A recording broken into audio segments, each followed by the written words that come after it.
to underboss Albert Anastasia, and a sit-down was called.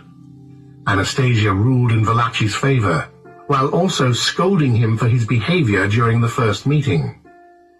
In the aftermath of World War II, Carlo Gambino remained one of the Mangano family's best earners.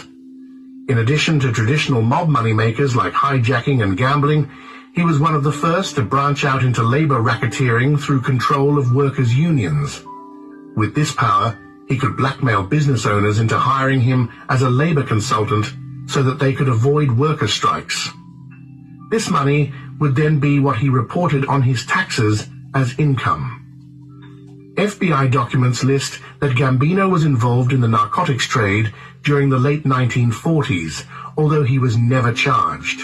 If this intelligence is true, then it means that his later policy of death to any member that deals drugs was about avoiding stiff prison sentences where someone could be willing to flip instead of being about the moral principle that drugs ruin communities. Gambino prided himself on staying in the shadows while keeping a low profile. He used violence only when necessary and largely avoided law enforcement during the 1940s.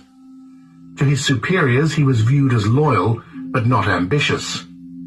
His own crew was known to be very dedicated to him as he was fair, respectful, shrewd, and not impulsive or domineering. He also maintained relationships with members of other families and became close with Vito Genovese after he returned to the United States. When 1950 rolled around, there was a lot of tension in the family because of conflicts between Mangano and Anastasia.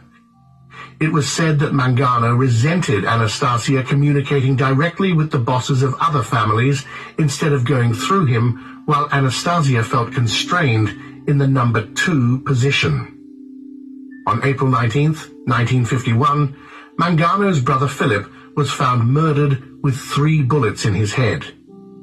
Because the mobsters then did a better job of keeping their oath of omerta back then, we don't know if Philip was the family consigliere or a very powerful capo.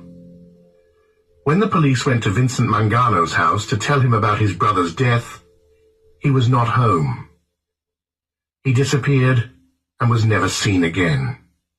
It's believed that Anastasia had them both killed.